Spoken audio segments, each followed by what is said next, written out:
specifically, how does this type show up in the workplace? And our type twos are striving to feel connected.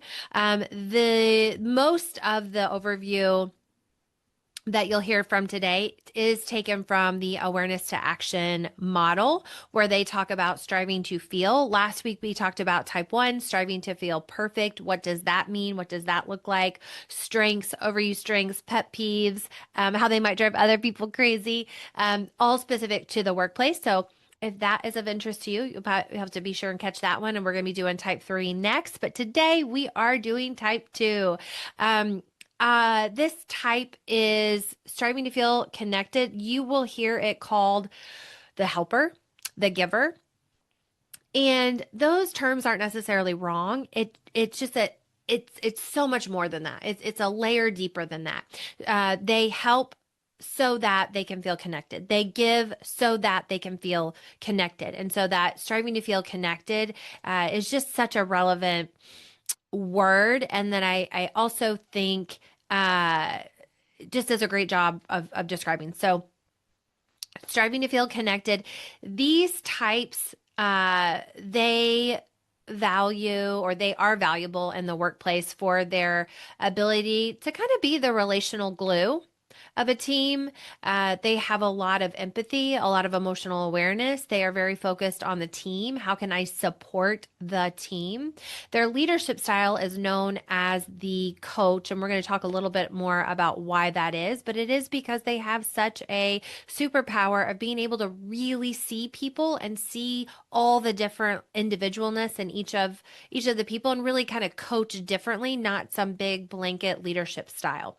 Now, the thing that makes the two a two is striving to feel connected. So at the end of the day, their root logic is if I can feel connected, typically my needs, my goals are going to be met, my wants are going to be met. So that logic influences their thinking that then will influence their behavior. So there will be some common tendencies among our type twos, and there will also be some very different expressions of behavior of our type twos. So we always, with all of these, have to be really careful about making this about behavior. And we'll give examples. People like examples that sometimes they can be funny, but always know that just because you don't show up that way doesn't mean that you're not a type two, or just because you do doesn't mean that you're necessarily a type two. Do something that's associated with the type two behavior. It will always come down to that. What do you want the most? What is your go-to strategy out of all nine types? Striving to feel connected in this case. You could also do the inverse. What would be worse? Striving, or let's see, it would be worse to be disconnected from people.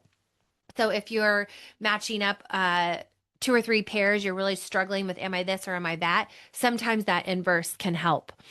Now, I also want to say before we get in here that type 2 energy is often stereotyped as feminine because I think culturally we associate helping, we associate nurturing, emotional caretaking with women. But this is a stereotype, okay? It is not an indicator. You will find plenty of male type twos. They can be some of the most influential, some of the most connected, some of the most intelligent, emotionally intelligent leaders in an organization. And people of any gender can bring the strengths of type 2 energy, the connection, the generosity, the support, the relationship building into their leadership. Okay, I think that this is important. I see the gender stereotypes really show up in type 2 and then also really show up in type 8. This can get interesting. Let's see. I guess where this gets interesting is that the culture really does shape how a type 2 behavior is expressed. So, for example, in women, type 2 traits may be expected or even taken advantage of. Whereas with men, these same traits may really stand out as uniquely supportive or emotionally attuned because maybe we're not as familiar with seeing how that might play out. In non-binary folks, this energy often shows up in a really nice, fluid way that balances care with agency. So the takeaway here is that type 2 is not gender specific. Connection isn't feminine or masculine. It is human. Okay, so I wanted to touch on that. We'll probably do something similar when we get to the type 8. I think for all of these, there's definitely a way that it might get expressed more femininely, masculinely. But again, at the end of the day, the thing that makes the type is that core driver, and then it will get expressed differently. So wanted to say that. As we look at what the core logic, what the core motive is for a type 2, like what makes the 2 a 2, it is their desire to feel valued, appreciated, and connected. They are going to focus on relationships, emotional bonds, people's needs, and then how can I help meet those people's needs?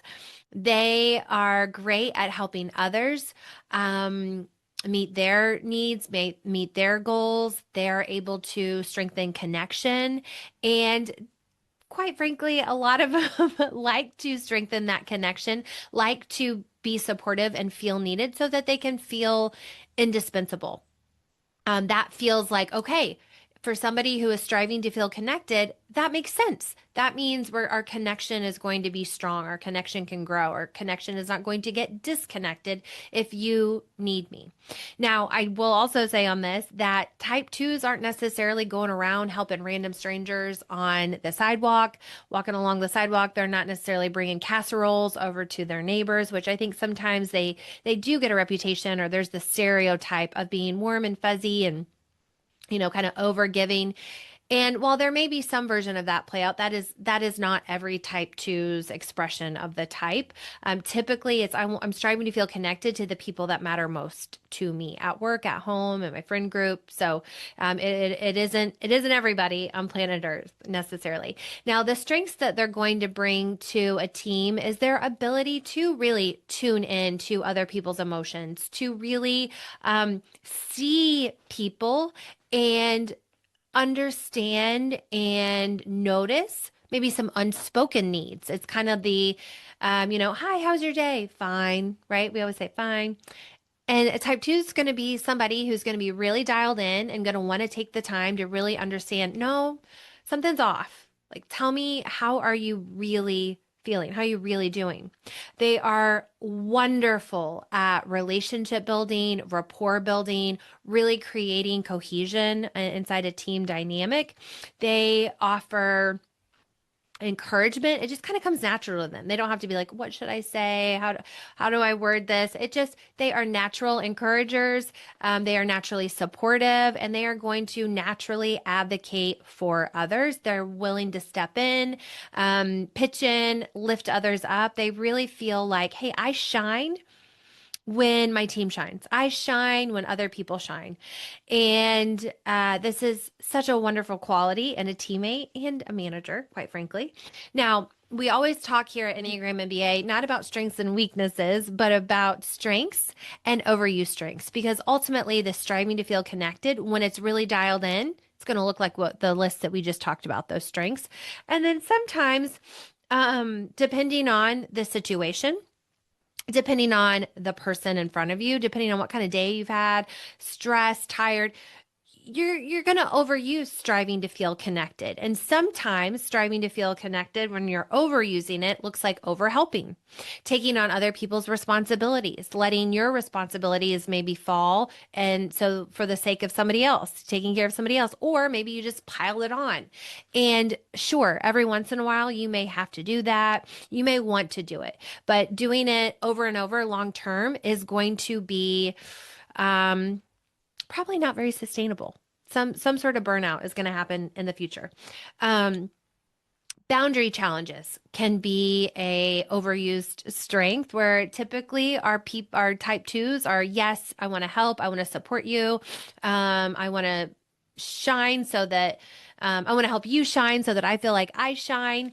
And there comes a time though when a boundary gets crossed, both by the type two. They say yes, yes, yes, yes, yes, and they have a lot of trouble saying no, even when they're booked, even when they have 25 projects already on their plate.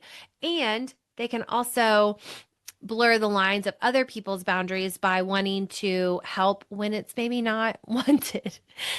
Giving unsolicited advice when, uh, and then feeling almost offended when somebody doesn't take that unsolicited advice. They do have a need, and I think we all do. When we help, when we give, it feels good to be appreciated. All right. So this isn't just a type two thing. I think all humans probably do this, but they do have a need to feel appreciated, and it can lead to resentment, or it can lead to that highway to an eight that we talk about. When those efforts, that hard work, that additional support goes unnoticed. Sometimes twos will have to be careful of giving with hooks. Are you giving for the sake of giving, or are you giving in hopes that you will get something in return? The other overused strength that I had here is a tendency to avoid their own needs, and it can feel really selfish for twos sometimes to focus on their own needs. What do I want? What do I need? What do I want? Yeah, that's a big one. What do I want? Um, it is actually incredibly selfish to neglect those things, because when you neglect them over and over and over, it's like the whole putting on your own oxygen mask. Like, sure, you can live without oxygen for, I don't know, a couple seconds, half a minute, whatever. But at some point, you're going to need to take care of yourself. You're going to need to put your own oxygen mask on so that you can stay alive, stay healthy, be in a good place to be able to take care of all the people that brings you so much joy and fulfillment to support, to do for, to connect with. And so that will be something that our type twos will have to kind of change the narrative around. That self-neglect is going to lead to burnout, and that actually ends up being selfish, because then you're not able to show up because you're tired, you're hungry, you're sick, because you haven't focused on yourself. You're out of touch with your own needs, physical, emotional. And so that will be a big narrative reframe for our twos, that actually taking care of yourself is not selfish. All right. So as far as and if you're watching this on the YouTube video, I will just apologize. The time of year, my nose is running. I keep trying not to itch it, but if you're watching on the YouTube channel, you're going to see me probably messing with my nose a lot. So apologies in advance for being a little distracting there. Our type twos, how they show up at work, they're going to be the ones that are valuing harmony and collaboration and emotional connection. What an amazing teammate. They can use that skill set to be wonderful at onboarding new hires. They know what it's like, making those people feel welcomed, seen, taken care of, connected with immediately with somebody on the team. They can be great at mentoring, really any sort of people-centric role. They're going to be great at leadership, managers. Oh my gosh. What great strengths to have in positions like that. And they're going to be motivated by feeling needed and helping others. Now, we talked about their leadership style is known as the coach. And this person, this leader, is going to create a really supportive, probably a really warm team environment. They're going to invest deeply in developing their people, nurturing their people, and it be a very individual plan. Sure, there might be like some blanket initiatives everybody has to do, but they're really going to see the different people on their team and be able to kind of tweak what they need. What do they need to advance in their career? How can I help them? That's that coach. kind of vibe. They're going to build loyalty because they're great encouragers. They give people that personal attention. Whenever we talk about the type 2 in our workshops, we talk about how they're kind of the ultimate hype person. They are hyping you up. They're making you feel like you can do anything. They see the best in people. And this is such a strength that this comes natural to them, and it can be an overused strength or sometimes to their detriment, because even when somebody might need to be let go, or somebody might need to have a really difficult conversation or put on a performance plan, or whatever difficult thing might need to happen, it can be really hard for the two to make that call because they can see the best in everybody typically. And it's like, let's just give them one more chance. Let's try this. Let's try this. And so sometimes they can put up with bad behavior longer than they should, because they see the potential. They can see the best in people. Now, challenges as a leader is going to be taking on too much. The boundaries that we just talked about, rescuing people. Again, not all these are always bad, always good, but just something to notice.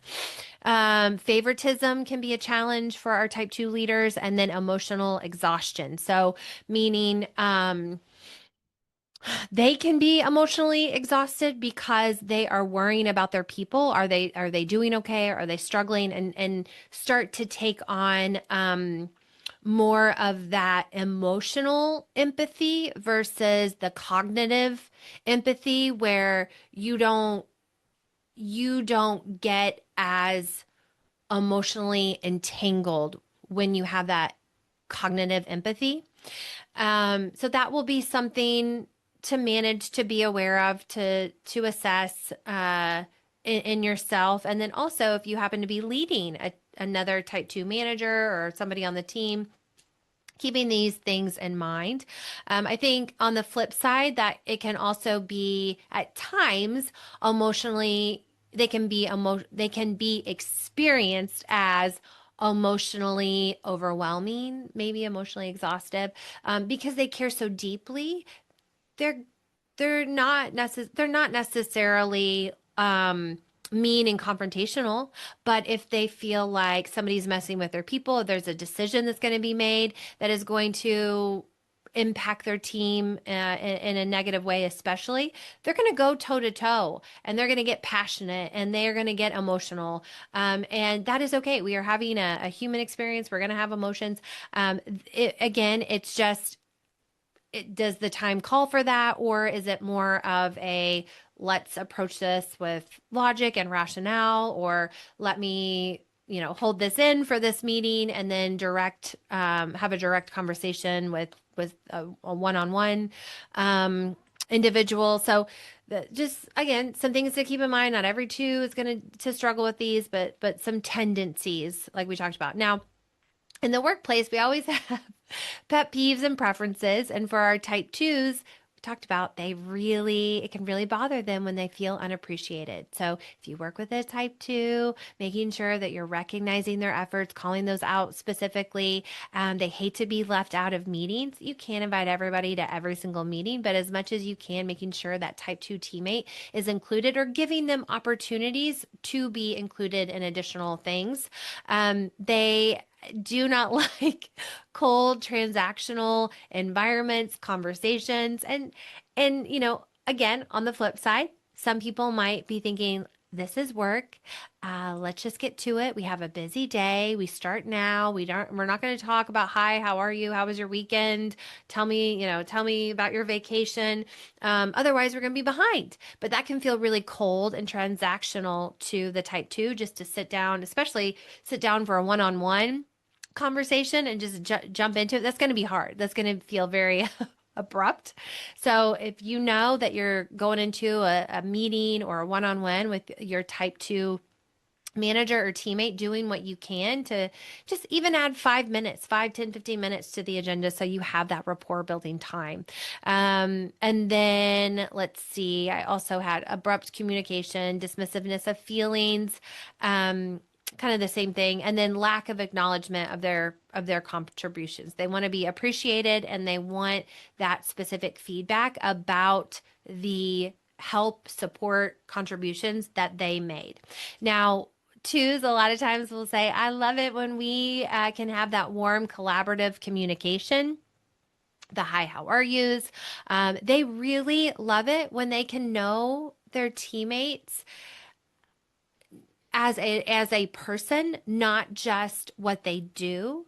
So it might feel nosy if this isn't something that you're used to, but they're asking questions, they're engaged, they want to know what's going on in your life because they want to know you. They truly want to know you, beyond just your job title or your roles and responsibilities. They will love opportunities to offer more support, connect more, mentor more. So, as much as you can as you develop your type twos, looking for opportunities for them to do that. And then being appreciated and recognized for all the relational labor that they are giving, even if it's just small gestures. Going back to the opportunities to support, connect, and mentor, we had an interview. I'll link it in the show notes with a type 9 manager and a type 2 teammate from the one of the departments in the IT group for the Dallas Cowboys. And the type 2 was saying, I've had to have a conversation with my manager about how many different groups I'm a part of because I want to be in this special group. I want to be doing this special project. I want to do our help with our out of office but coworker kickball team, help lead that. So she was involved in all these different activities, which felt really connecting. And then the type 9 manager, had just shared that is something that they have to stay in communication about because sometimes doing too many of those things pulls her away from the job that she actually needs to do. So I thought, gosh, what a textbook kind of type 2 challenge. And you need that. It's just how much do you need based on what else is going on, the time, the season, whatever might be going on. But our type 2s are going to need those types of opportunities. Now, when you're giving feedback to a type 2, I think the biggest thing to remember, some people just want you to get to it. Like, don't sugarcoat the truth. Don't give me the sandwich method. But I do think that for twos, acknowledging their effort and their care and being genuine about it to start the conversation off can really help, again, start to build that rapport. So then whatever hard thing that you need to say is going to land with them knowing that you care and that you appreciate them. You want to be clear, you want to be direct. Clear is kind of in this situation. Obviously, with any type of feedback, I think I don't want to say obviously, but a lot of times it's focusing on the behavior and not their identity or intentions. I think most twos have the best intentions. It just may not land right, and that's okay. And then I think one of the most important things to remind them at the end of any sort of feedback or difficult conversation is that your relationship is okay. Hey, we just had this hard conversation. Maybe somebody cried, maybe somebody yelled, maybe somebody's disappointed. But when it is going to be okay, which hopefully is most of the time, just making sure that you acknowledge that again as the type 2's manager or their teammate and say, hey, I know this was really hard. We're going to work through it. You matter to me. This relationship matters to me. Because of that, we're having this conversation. If I didn't care about you, we wouldn't be having this conversation. So you might already be feeling that. You might have said it a month ago, a week ago, but saying it again, reminding that type 2 in front of you, especially at the end of a hard conversation, can mean the world. Now, how can a type 2 approach feedback themselves or give feedback? They're going to have a tendency to do the sandwich method. And so the biggest thing for our twos to think about giving feedback is the directness, is to not, not overly sugarcoat it, still be clear. You can do the sandwich method, but make sure, because this can be a challenge sometimes, that you don't spend so much time on either end of the sandwich that the feedback that you're trying to get is just so short, it's so quick, it's a little unclear. And so that person might leave thinking, oh, wow, I'm actually doing awesome, or not really sure what they want me to work on, but it sounds like I'm doing a great job.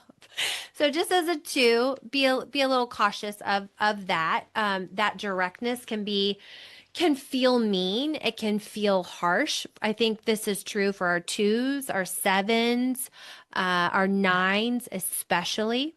But it goes back to clear is kind. You're actually helping. You're actually being kind. You're probably going to be able to have a better connection with that directness, with the truth.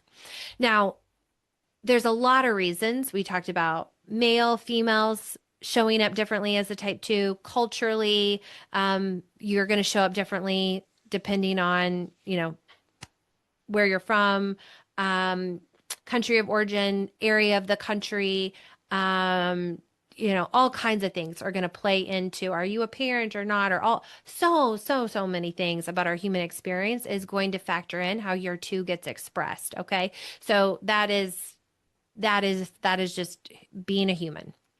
There's no way to capture all the humanity in those 9 or 27 types. So there's that to consider and to get curious about.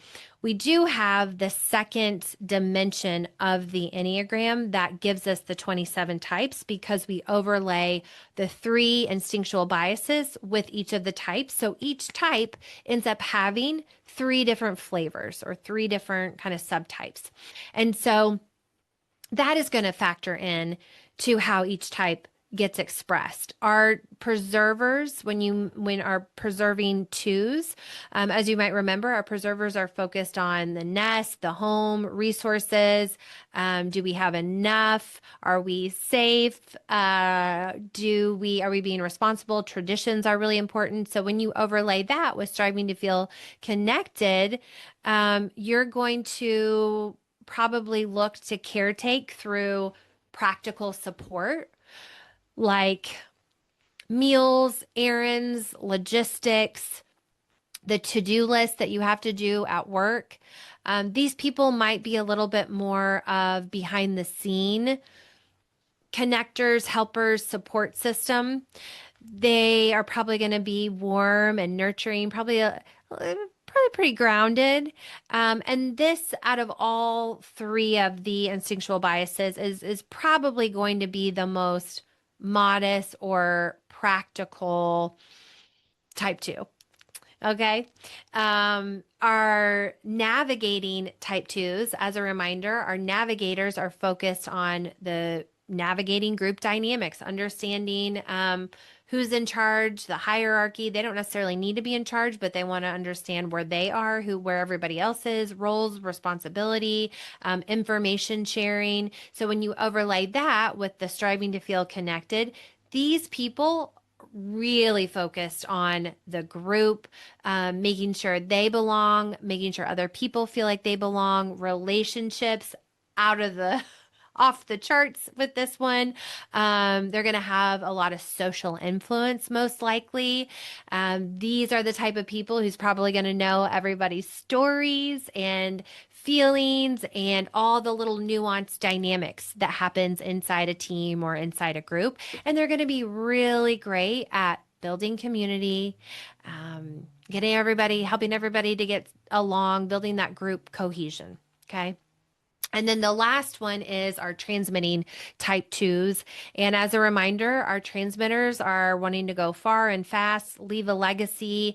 They're comfortable being noticed. They're going to put kind of that transmitting beacon out into the world. And then when they find someone interesting to connect with, they're going to put all that attention on that person. When they're done, they're going to pull back and do the broadcasting, narrowcasting.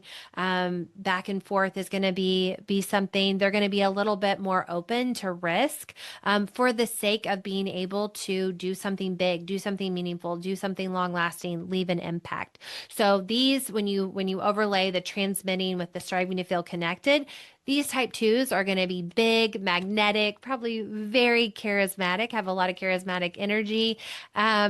They might, have some magnetic pull with the way that they connect and support. So maybe like I see you, I care about you, I choose you.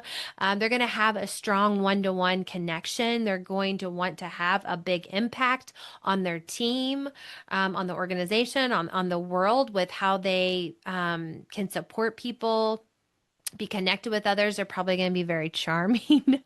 And these types can look a lot like, and when I say look, can have some behavior similarities to what you might think of as a 3 or a type 7. 3 striving to feel outstanding, 7 striving to feel excited on the outside. So, and that makes sense. But again, the thing that's going to make this person a type 2 versus a 3 or a 7 is that core logic striving to feel connected. When you add in the transmitter, that's going to look different versus a preserving 2, but all of these have that core logic of striving to feel connected. Really quick, we've done some specific episodes on this, but just for people who are kind of getting the crash course, there are some things that we've talked about, how your strengths to lean more into, and then ways that you might be overusing those strengths.